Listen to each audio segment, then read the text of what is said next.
Most people think that they need to heal more, regulate more, or communicate better in order to change their patterns. But you can be calm and you can be self aware and you can say all of the right things and still be stuck in the exact same loop.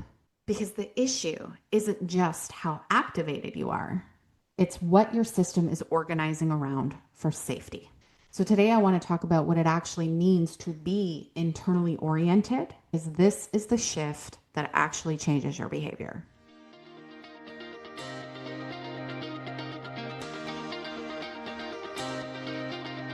Hi, everybody. My name is Jackie, and I teach people how to shift out of the patterns that are keeping them stuck, not by fixing themselves, but by understanding what their nervous system is organizing around for safety.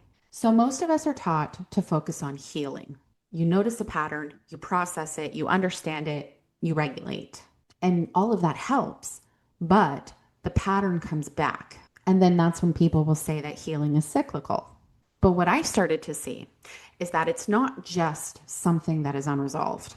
It's that my system was organizing around something external in order to achieve safety. So even when I felt better and even when I understood the pattern, I was still trying to be understood, trying to keep connection, trying to avoid conflict, trying to make sure that everything was okay. All of that is external orientation. Internal orientation is not caring, being detached, shutting down, or becoming hyper independent. Internal orientation is when your sense of safety is no longer dependent on how somebody else is feeling, on what they're doing, or on what they're choosing.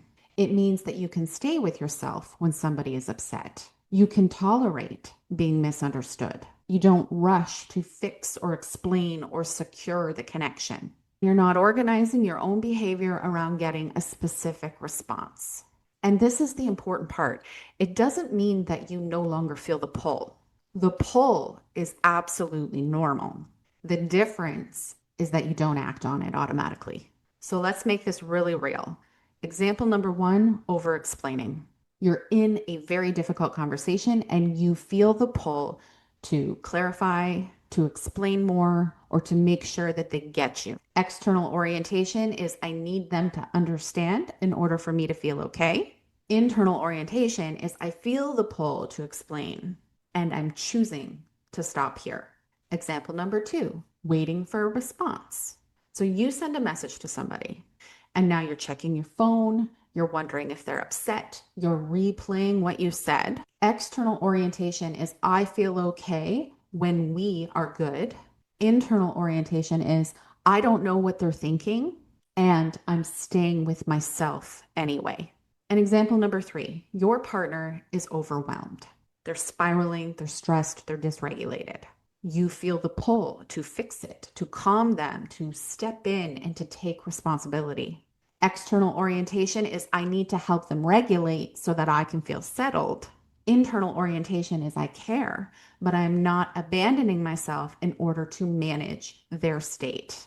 The key distinction that I want to highlight is internal orientation is not about removing the feeling. It's about changing what you do with the feeling.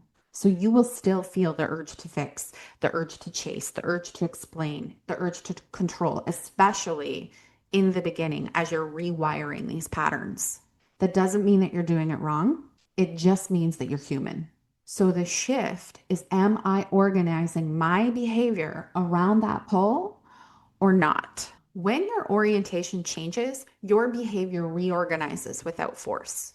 You don't need to try to set better boundaries or rehearse what to say or manage yourself perfectly. You naturally end up saying less and staying more grounded, and you stop chasing and you stop over functioning. And it's not because you learned a skill, it's because you're no longer trying to secure safety from the outside. And I think this is where most people get stuck. They can see this, they can recognize, oh, shoot, I'm externally oriented right now, but they can't hold it because internal orientation requires capacity, the capacity to sit in uncertainty, to tolerate disconnection, to not resolve things immediately, and to feel discomfort without acting. This is exactly what I teach inside of the self safety lab. Not just understanding your patterns, but actually building the capacity to stay with yourself so you can shift out of external orientation in real time, because that is the piece that actually changes your life. I will see you in the next video.